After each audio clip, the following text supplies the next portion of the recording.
Hi hello అస్సలాం అలైకుం friends, ఎలా అందరూ బాగున్నారా? Welcome to Ammu Mubarak YouTube channel. ఈ రోజు అయితే నాకు కోవిడ్ సిటీకి ఒక పెద్ద ఆర్డర్ పడింది అన్నమాట.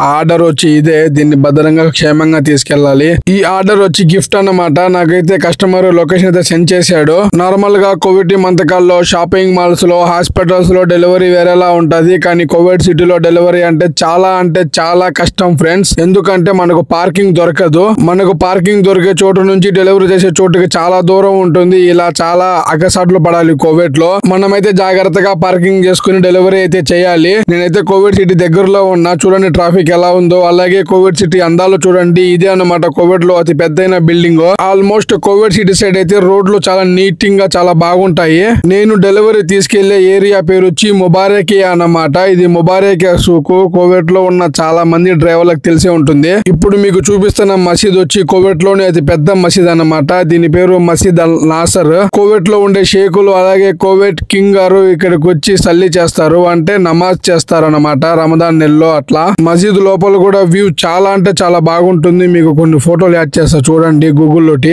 ఇక నేను డెలివరీ చేసే ఆర్డర్ వచ్చి ముబారకియా దగ్గరలో ఉన్న గల్ఫ్ బ్యాంక్ లో అన్నమాట.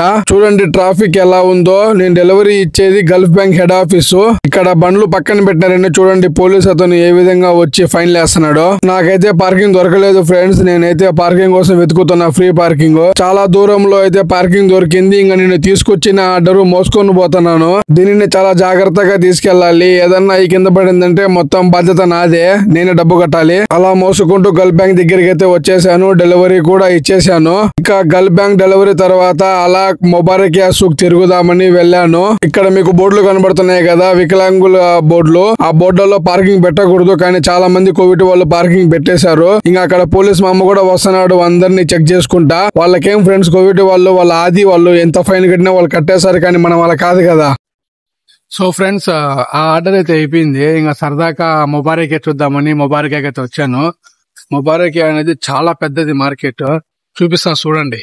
ఈ సూకల్ ముబారకియాలో ఇదొక దారి ఫ్రెండ్స్. చాలా దారులు ఉంటాయన్నమాట ముబారకియాలో. ముబారకియా అనేది ఒకప్పట్లో పెద్ద బజార్ అన్నమాట. కోవిడ్ లోనే ఇదొక్కటే బజార్ ఉండింది. ఇప్పుడు అంటే కోవిడ్ సిటీ పక్కల అలాగే ప్రతి ఏరియాలో బజార్లు ఉన్నాయి. కానీ ఒకప్పట్లో కోవిడ్ వాళ్ళందరూ వచ్చి షాపింగ్ చేసే బజార్ వచ్చి ముబారకియా. ఇప్పటికి కూడా ఈ బజార్ చాలా ఫేమస్. ఇక్కడ పార్కింగ్ దొరకడం అంటే చాలా కష్టము. ఇక ఈ సూక్ లో చూడండి 50% ఆఫర్ ఉంటాయి చిన్నపిల్లల బట్టలు. ఇవి వచ్చి లెబనానీ షాపులు అన్నమాట, మన ఇండియా షాపులు అయితే కాదు. ఇంకా నేను వెళ్ళబోయే సెక్షన్ వచ్చి సెంటు బాటలు అన్నమాట. ఇక్కడ రకరకాల పర్ఫ్యూమ్లు ఉంటాయి, కానీ ఈ పర్ఫ్యూములు చాలా కాస్ట్లీ పర్ఫ్యూములు. ఇక్కడ ఉండే షాపులన్నీ పాత కాలంలో కోవిడ్ ఏ విధంగా ఉండిందో ఆ విధంగా ఉన్నాయన్నమాట షాపులు. దీన్ని వాళ్ళ గుర్తుగా అలాగే పెట్టుకున్నారన్నమాట. ఈ ముబారకియాని చాలా భద్రంగా కాపాడుకుంటూ వస్తున్నారు. ఇక్కడికి ఆల్మోస్ట్ మన తెలుగు వాళ్ళు అయితే షాపింగ్ కి రారు. ఎక్కువ వేరే స్టేట్ వాళ్ళు, అంటే యూపీ వాళ్ళు అండ్ ముంబై వాళ్ళు, బంగ్లాదేశ్ వాళ్ళు, పంజాబ్ వాళ్ళు, ఇలా అటువంటి స్టేట్ వాళ్ళు వస్తారు. మన తెలుగు వాళ్ళు రేర్ అన్నమాట. సో ఫ్రెండ్స్, ఇప్పుడు మీకు చూపించేది వచ్చి బంగారపు షాపులు. చూడండి ఏ విధంగా ఉన్నాయో. మాలియాలో ఉండే బంగారు షాపులు వేరేలా ఉంటాయి, ఇక్కడ ఉండే బంగారు షాపులు వేరేలా ఉంటాయి. చూడండి మాలియాలో ఆల్మోస్ట్ మన తెలుగు వాళ్ళే పనిచేస్తా ఉంటారు, కానీ ఇక్కడ అలా కాదు. ఇక్కడ లెబనానీ వాళ్ళు, మస్రీ వాళ్ళు, సూరి వాళ్ళు, అలా రకరకాల దేశాల వాళ్ళు షాపులు అయితే పెట్టుకో ఉంటారు. ఇక్కడ కూడా భారతీయులు పనిచేస్తా ఉంటారు, కాకపోతే మన తెలుగు వాళ్ళు చాలా తక్కువ. అందరూ నేను చెప్పా కదా ఇందాక, వాళ్ళే యూపీ వాళ్ళు అండ్ బెంగాలీ వాళ్ళు ఇలా ఇక్కడ పనిచేస్తారు. సో ఫ్రెండ్స్, ఈ రోజుకి వీడియో ఇది. మరొక వీడియోతో మళ్ళీ కలుసుకుందాం. ఎలా మసాలా సబ్స్క్రైబ్.